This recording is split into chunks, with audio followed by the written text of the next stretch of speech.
Hello दोस्तों, आप सभी का स्वागत है अपने YouTube चैनल मैथ स्टडी पर। आज के इस वीडियो में द्विघात समीकरण के मूलों की प्रकृति के बारे में सीखने वाले हैं। यहाँ हमने पहले से 4 क्वेश्चन ले लिए हैं जिनके मूलों की प्रकृति ज्ञात करनी है। मूलों की प्रकृति ज्ञात करने के लिए द्विघात समीकरण को हमें जो मानक समीकरण होती है, मानक समीकरण क्या होती है? ax² plus bx plus c equal to 0। इस रूप में द्विघात समीकरण अगर नहीं है तो उसको इस रूप में कर लेंगे। अब यहाँ पर देखेंगे इस मानक समीकरण में यहाँ a दिया है, b दिया है और c दिया है। अब a क्या है? a हमारा है x² का गुणांक, b क्या है? b हमारा है x का गुणांक और c क्या है? c हमारा है अचर पद या अचर राशि। चलो अचर पद लिख लेते हैं, अचर पद या अचर राशि a b c। तो मानक समीकरण को हम किसी जो भी द्विघात समीकरण दी गई है जिसका हमें जिसकी प्रकृति ज्ञात करनी है, द्विघात मानक समीकरण को द्विघात समीकरण से तुलना करा लेंगे। तुलना कराने पर हमें यहाँ से a, b और c के मान ज्ञात हो जाएंगे। कुछ a बराबर, कुछ b बराबर और कुछ c बराबर हमें मान ज्ञात होंगे।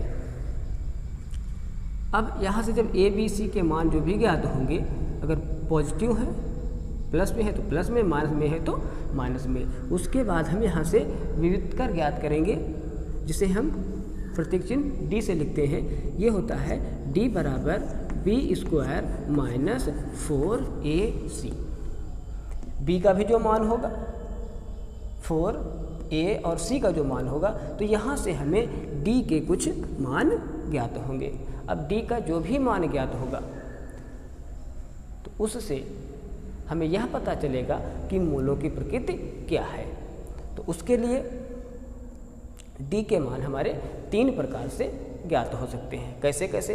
एक तो d का मान हमें जो ज्ञात होगा वह हो सकता है d बराबर 0 आवे, अर्थात b² माइनस 4ac। यहाँ पर जो भी मान डालेंगे वह मान कट करके d बराबर कितना आ जाए? 0 आ जाए। यदि d का मान 0 आता है, 0 आता है, तो उस समीकरण के जो मूल होंगे वह क्या होंगे? वह मूल वास्तविक होंगे। क्या होंगे? वास्तविक होंगे। और मूल जो होंगे वो हमारे आपस में समान होंगे। अर्थात कह सकते हो जो 2 मूल प्राप्त होंगे हमें, वह दोनों मूल आपस में समान होंगे, अर्थात आंसर एक जैसा आएगा। यदि एक 2 आया है तो दूसरा भी 2 आएगा। यदि एक 5 है तो दूसरा भी 5 होगा। यदि एक -8 आया है तो दूसरा भी -8 आएगा। यहाँ से मान हमारा जो भी ज्ञात होगा वह क्या होगा? समान होगा और वास्तविक होगा। अच्छा, और या फिर हमारा d का जो मान होगा दूसरा क्या होगा? d का मान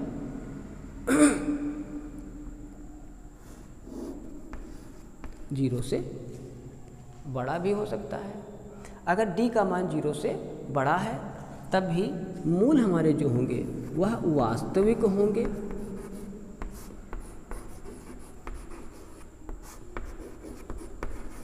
लेकिन असमान होंगे। क्या होंगे? असमान होंगे, या कह सकते हो अलग अलग होंगे। 2 मान जो ज्ञात होंगे वह अलग अलग होंगे, दोनों मूल अलग अलग होंगे। तीसरी कंडीशन हमारी हो सकती है यहाँ से d का मान जो है वह 0 से छोटा हो सकता है। और 0 से छोटा होने का मतलब है ऋणात्मक होगा। यह 0 से बड़ा है अर्थात धनात्मक होगा। यह मान जो है 0 से छोटा होगा अर्थात ऋणात्मक होगा। और जब ऋणात्मक होगा तो इसका जो मूल होगा वह क्या होगा, काल्पनिक होगा। क्या होगा, वह मूल काल्पनिक होंगे और मूल वो असमान होंगे या समान होंगे, उसकी कहने की कोई बात ही नहीं है, क्योंकि मूल ही हमारे काल्पनिक हैं।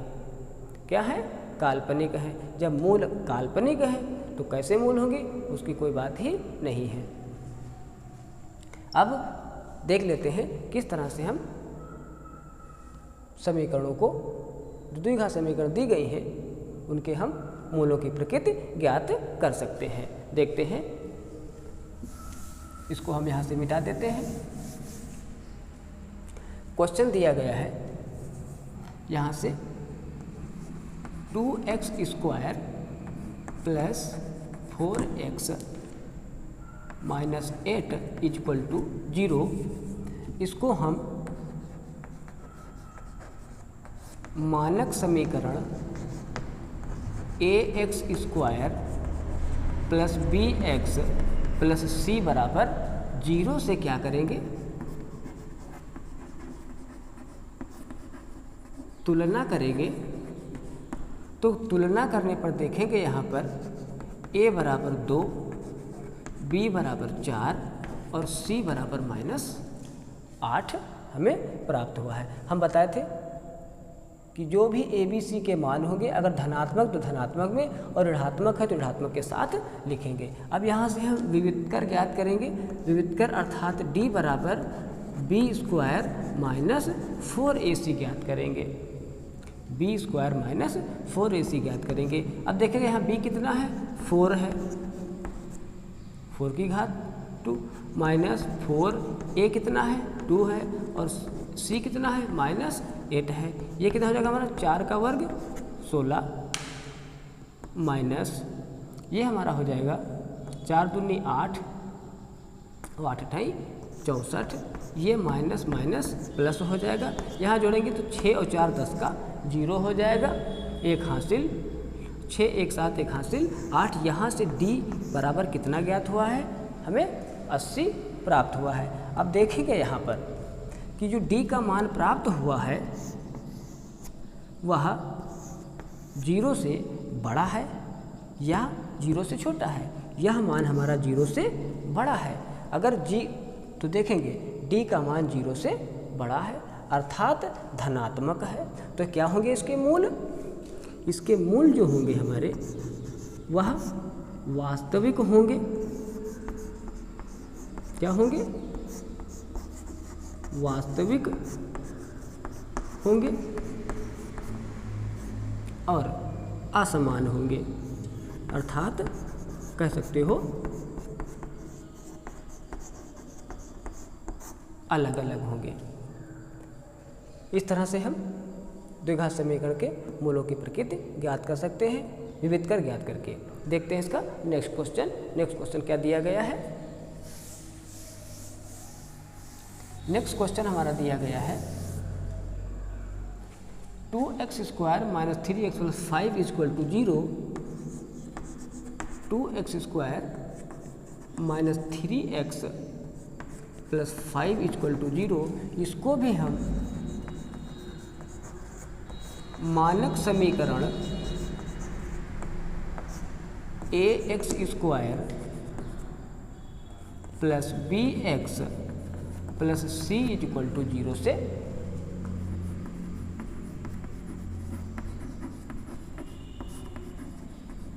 तुलना करेंगे। तुलना करने पर यहाँ से हमें देखेंगे a इक्वल टू 2 और b इक्वल टू माइनस का 3 और c इक्वल टू 5 प्राप्त हुआ। अब यहाँ से हम विविधकर ज्ञात करेंगे अर्थात d ज्ञात करेंगे। d हमारा जो यहाँ से है क्या होता है, b square minus 4ac। b कितना दिया गया है, माइनस का 3 दिया गया है, इसका होल स्क्वायर करेंगे। माइनस 4a कितना है, 2 है, c कितना है, 5 है। ये 3 का वर्ग 3 3 का 9 हो जाएगा, माइनस 5 दूनी 10 चौक 40 हो जाएगा। अब यहाँ 40 से 9 जाएगा, यहाँ कितना बचेगा माइनस का 31 यानी 31 बचेगा। जो हमें यहाँ से d का मान ज्ञात हुआ है वह क्या है, ऋणात्मक है। क्या है, ऋणात्मक है। क्या ज्ञात हुआ है, ऋणात्मक ज्ञात हुआ है। ऋणात्मक ज्ञात हुआ है अर्थात यह जो है d का मान 0 से छोटा है। और जब d का मान 0 से छोटा है तब अभी क्या बताए थे, जब d का मान 0 छोटा होगा तो उसके मूल क्या होंगे, काल्पनिक होंगे। अब वो समान है या असमान है उसकी तो कोई बात ही नहीं है। तो यहाँ पर देखते हैं, यह हो जाएगा हमारा, इसके मूल क्या होंगे,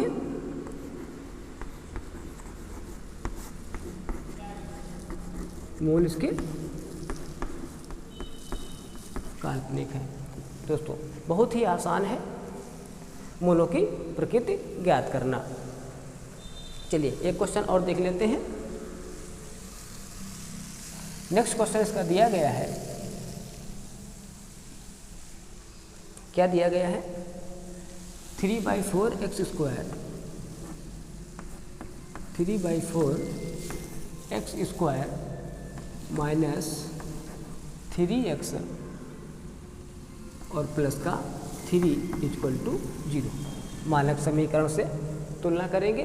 तो तुलना करने पर यहाँ से हमें a = 3/4 और b = माइनस का 3 और c = 3 अर्थात यहाँ से a 3/4, b -3 और c अचर पद 3 है। अब यहाँ से हम क्या ज्ञात करेंगे, d ज्ञात करेंगे। क्या ज्ञात करेंगे, d ज्ञात करेंगे। हाँ, जब यहाँ से d ज्ञात करेंगे तो d बराबर हो जाएगा b² - 4ac। b का मान यहाँ से माइनस का 3 वर्ग करेंगे, -4, a के स्थान पर 3/4 और c के स्थान पर 3। ये हमारा 4 से 4 कैंसिल हो जाएगा। ये -3 का वर्ग करेंगे, 3 3 का 9 प्लस का 9 हो जाएगा और ये 3 3 का 9 माइनस का 9 होगा। यहाँ देखेंगे 9 से 9 जाएगा, कितना बचेगा 0। यहाँ से d बराबर 0 आया। अब जब d बराबर 0 आया तो क्या होगा, मूल वास्तविक होंगे और उनके जो भी मूल होंगे वह आपस में समान होंगे। क्या होंगे मूल, d बराबर 0 आया है, d बराबर 0 आया है। और जब d बराबर 0 आया है तो जो मूल होंगे हमारे वह क्या होंगे, वास्तविक होंगे। वास्तविक तो होंगे लेकिन वह आपस में क्या होंगे, समान होंगे। आपस में समान होंगे यानी जो दोनों मूल ज्ञात होंगे वह एक जैसे होंगे। या कह सकते हो कि दोनों उत्तर एक ही होगा। अगला क्वेश्चन दिया गया है उसको देख लेते हैं। अगला क्वेश्चन क्या है, अगला क्वेश्चन हमारा दिया गया है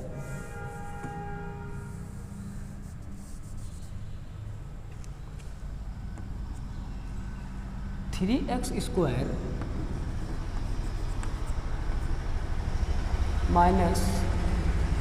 4√3x + 4 = 0।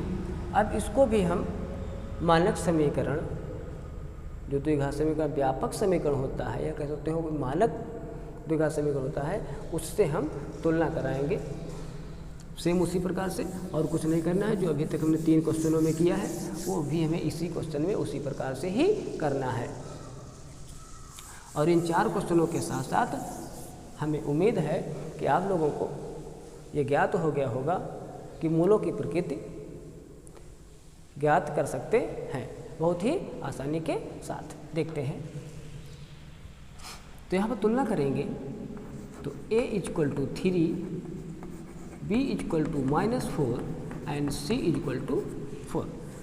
सेम उसी प्रकार से यहाँ पर b = है -4√3 एंड c = +4। यहाँ पर हम क्या करेंगे, जो अभी तक करते आए हैं चलिए विविध करें, डी से लिख लेते हैं, ज्ञात करते हैं वी स्क्वायर माइनस 4ac। जहाँ पर v हमारा दिया गया है -4√3 का वर्ग माइनस 4ac। इसका वर्ग करेंगे तो 4 का वर्ग 16 माइनस प्लस हो जाएगा और √3 का 3 माइनस, यहाँ पर हमने मान नहीं डाला है, a का मान 3 और c का मान 4। ये 4 चौक 16 और 16 48 हो जाएगा और ये 16 48 हो जाएगा।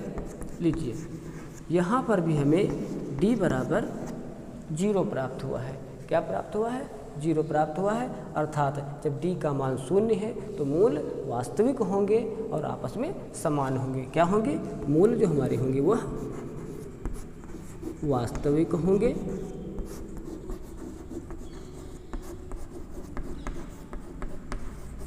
और आपस में समान होंगे। इस तरह से हम किसी भी द्विघात समीकरण के मूलों की प्रकृति बहुत ही आसानी के साथ ज्ञात कर सकते हैं। क्वेश्चन कोई भी दिया गया हो, मानक समीकरण से तुलना कर लें, a b c का मान ज्ञात कर लें, उसके बाद उसका विविध कर ज्ञात कर लें, अर्थात b स्क्वायर माइनस 4ac ज्ञात कर लें। फिर जो भी d का मान हमें ज्ञात होगा वह हम तुरंत यहाँ से कंपेयर कर लेंगे कि d का मान 0 के बराबर है या d का मान 0 से बड़ा है या d का मान 0 से छोटा है। यदि d का मान 0 से छोटा है तो मूल क्या होंगे हमारे? छोटा का मतलब ऋणात्मक, यानी 0 से छोटा -1, -2, -5, -10 जो भी माइनस में ज्ञात होगा तो वो हमारा हो जाएगा क्या? मूल। वह उसके मूल काल्पनिक होंगे, जिसकी कल्पना नहीं की जा सकती, तो उसके कोई मूल्य ही नहीं होंगे। यदि d का मान 0 से बड़ा आता है अर्थात धनात्मक आता है तो मूल वास्तविक होंगे, लेकिन वह आपस में असमान होंगे, यानी उनके मूल अलग अलग होंगे। लेकिन यदि d का मान 0 के बराबर है, d का मान 0 के बराबर है तो मूल तो वास्तविक होंगे, लेकिन वह आपस में समान होंगे। तो इस तरह से हम सभी द्विघात समीकरणों के मूलों की प्रकृति ज्ञात कर सकते हैं। उम्मीद करते हैं यह वीडियो आपको पसंद आया होगा। मिलते हैं नेक्स्ट वीडियो में, तब तक जय हिंद, जय भारत।